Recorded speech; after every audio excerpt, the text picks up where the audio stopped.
자, 마태복음 10장 16절에서 20절까지 한 절씩 읽겠습니다. 보라, 내가 너희를 보냄이 양을 이리 가운데로 보낸가 같도다. 그러므로 너희는 뱀같이 지혜롭고 비둘기같이 순결하라. 사람들을 상가라. 그들이 너희를 공회에 넘겨주겠고 그들의 해당에서 채찍질하리라.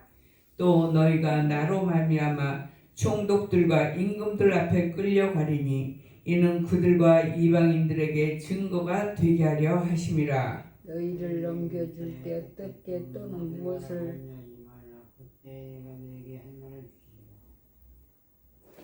다 같이 말하는 이는 너희가 아니라 너희 속에서 말씀하시는 이 곧 너희 아버지의 성령이시니라. 아멘. 할렐루야. 사랑의 주님, 말씀을 통하여 우리에게 주님 하나님의 가르침을 주여 잘 받아들일 수 있게 주여 지혜를 주시고 우리에게 기름을 부어 주시옵소서. 예수님의 이름으로 기도합나이다. 아멘. 자, 제목은 이리 속으로 들어가는 양이라는 제목으로 말씀을 나누겠습니다. 자, 그 10장의 1절에 보면 이렇게 말씀이 나옵니다. 예수께서 그의 12제자를 부르사 더러운 귀신을 쫓아내며 모든 병과 모든 악한 것을 고치는 권능을 주시니라. 예수님께서 전도하기 위해서 12제자를 부르시고 그 제자들에게 병 고치는 것과 더러운 귀신을 쫓아내고 악한 것을 고치는 권능을 기름 부어 주시고 제자들을 세상에 내보내십니다. 네, 예수님은 이러한 권능을 제자들에게 부어 주셨어요. 하지만 제자들이 가는 길은 찬사와 존경을 받고 돈을 많이 벌고 부귀영화를 누리는 그러한 길이 아닙니다. 예수님의 이 전도를 하나님의 나라를 전하는 이 길은 부귀영화를 누리는 그런 세상적인 길이 전혀 아닙니다. 예수님이 제자들을 보내는 것은 이리 가운데 양을 보내는 것과 같다고 합니다. 양은 이리를 보면 겁을 먹어서 섣불리 갈 수가 없답니다. 무서워가지고. 그런데 제자들은 예수님을 바라보며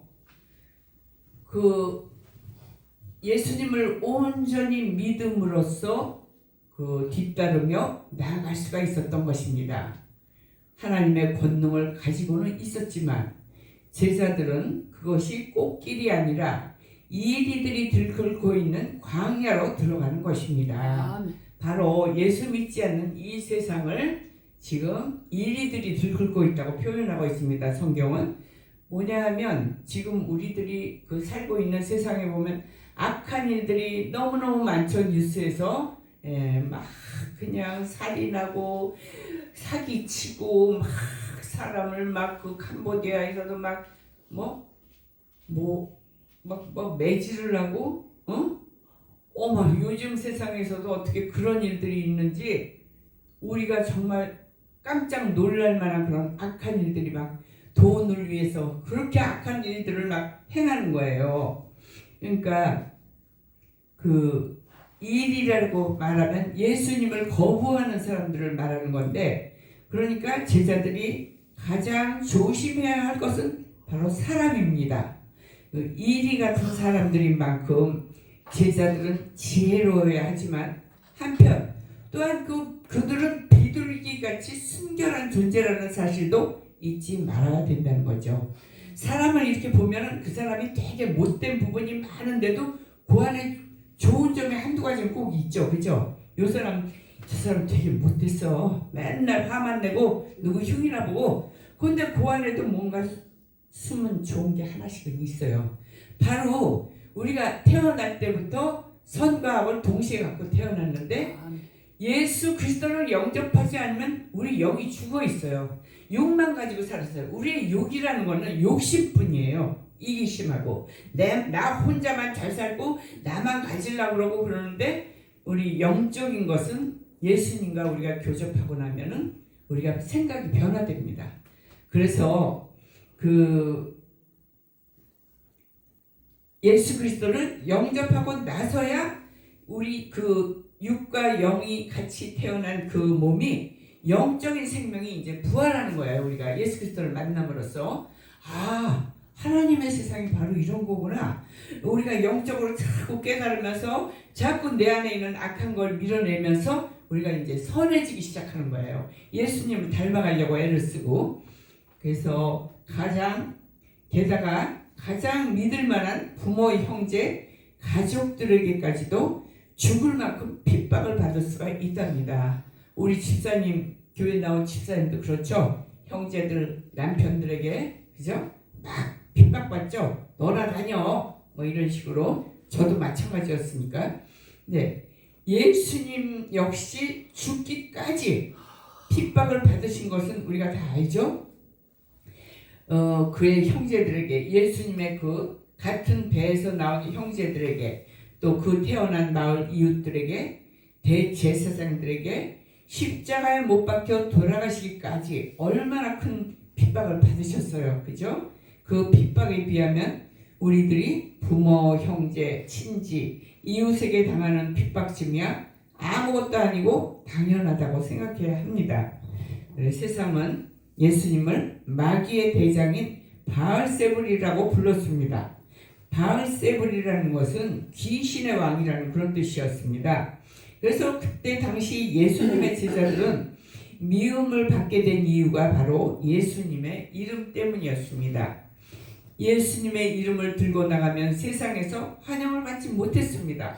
예수님의 이름 때문에 모든 사람에게 미움을 받기 때문에 그랬습니다. 예수님의 이름을 들고 나갈 때는 아무도 인정해 주지 않고 미움을 받고 멸시를 당할 것을 각오해야 합니다. 예수님의 이름으로 천국 복음을 들고 가는 길은 양들이 이리 속으로 들어가는 길입니다. 근데 누가 이 길을 가려고 하겠습니까? 그러나 이 길이 생명의 길인 것을 아는 사람은 가는 것입니다. 우리 사명자들 그렇죠? 알면서 가고 있습니다. 생명은 하나님께 있습니다. 예수님은 제자들을 보내시면서 그 머리털 하나까지라도 다 세고 계신다고 말씀하고 계십니다. 그 10장 29절에도 보면 참새 2마리가 한 아사리온에 팔리지 않느냐? 그러나 너희 아버지께서 허락하지 아니하시면 그 하나도 땅에 떨어지지 아니하리라. 31절에도 보면 두려워하지 말라. 너희는 많은 참새보다 귀하니라. 이렇게 말씀하시고 계십니다. 제자들은 이 말씀을 믿으면서 이리 속으로 들어갑니다. 이리가 고통을 주며 혹은 죽일 수도 있지만 육체를 넘어 영혼을 건드리지는 못하는 것입니다. 그래서 영혼의 생명은 오직 하나님의 것입니다. 우리의 영혼은 오직 하나님의 것입니다.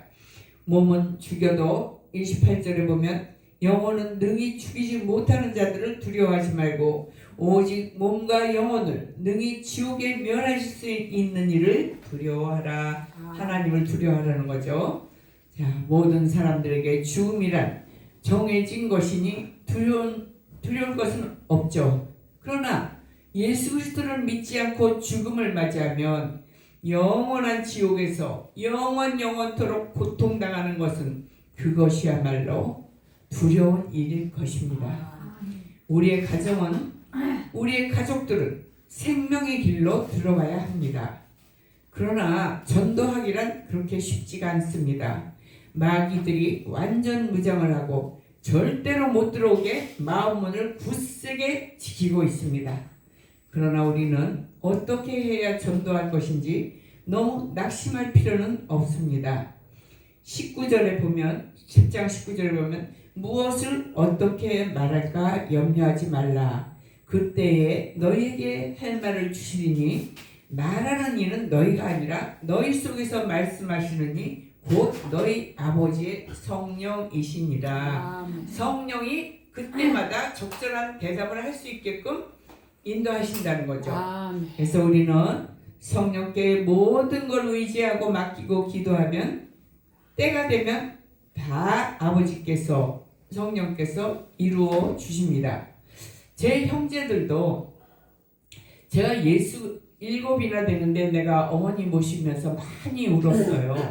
어쩌면 키울 때는 애지중지 다 곱게 키워놨더니 크고 나서 결혼들 하니까 다 지새끼더라고. 먹고 살기 바빠서 뭐 명절 때나 겨우 고개 삐끗하고는 다 바빠서 못 오는 거예요. 그런데 이제 마지막에 그 어머니 돌아가실 때 장례식에 크게들 회개하고 엄청들 울었습니다. 내 형제들이 나한테 막 미안하다고 막 전화하고 우리가 너무 무관심하고 너한테 너무 많이 힘들게 했다고 하면서 울면서 통곡하고 울고 그 교회 목사님이 성도들하고 와서 매일같이 와서 예배를 드려주셨어요. 아침 저녁으로. 그러니까 그 성도들의 그 사랑과 그 모든 정성을 보고 누가 죽으면은 세상에서 아이 저 사람 죽었어. 아유 이제 끝이지. 이렇게 하고 그냥 아이 안 됐다 참. 그러고 끝나는데 성도들은 그 천국에 올라가라고 계속해서 찬양을 하고 기도를 해주는 거예요. 그러니까 죽을 때를 위해서라도 우리가 예수 믿어야 되겠구나 그러고 절실하게도 깨달은 거예요. 그래서 제일 먼저 큰언니가 나 있잖아 당장 내일부터 교회 갈 거야.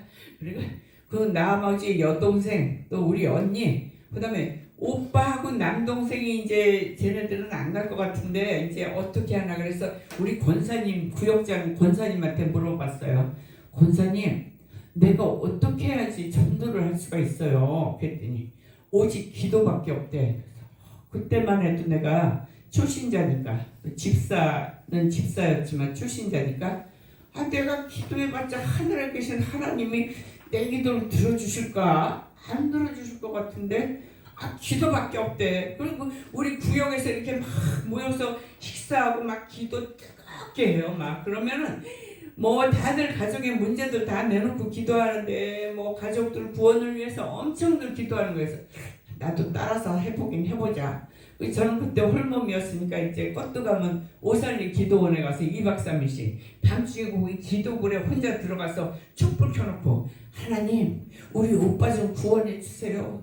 하나님 우리 내 남동생이 좀 구원해 주세요.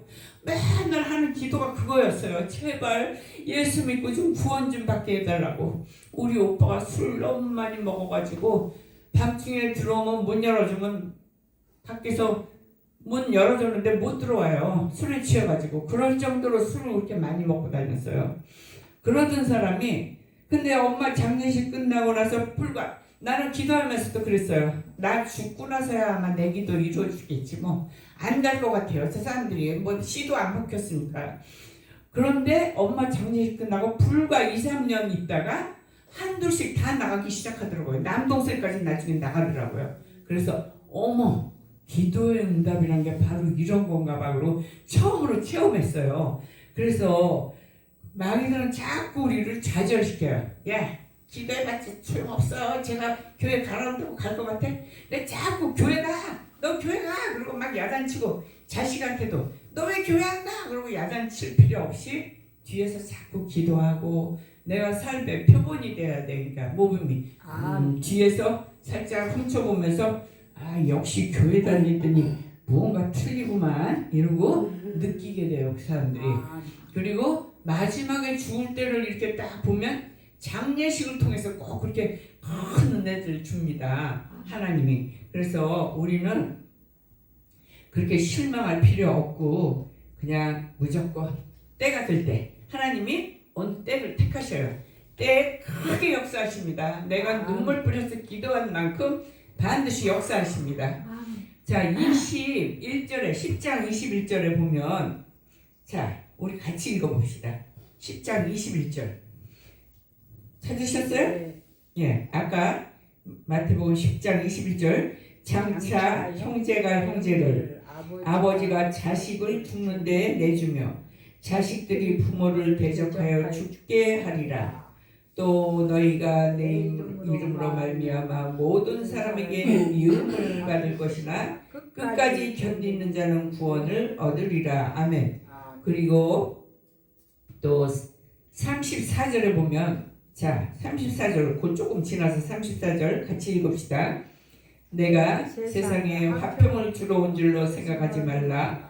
화평이 아니요 검을 주러 왔노라. 내가 온 것은 사람이 그 아버지와 딸이 어머니와 며느리가 시어머니와 불화하게 하려 함이니 사람의 원수가 자기 집안 식구리라. 아멘. 이렇게 예수 믿는 사람과 안 믿는 사람들끼리 생각이 자꾸 틀리게 되니까 죽도록 싸우게 돼요. 자꾸 원수같이. 시어머니, 며느리, 지금 우리 교회 식구들 중에서도 가정에서 그렇게 싸움이 끝이지 않는 게 바로 이 생각에 가치관이 틀리기 때문에 그럽니다.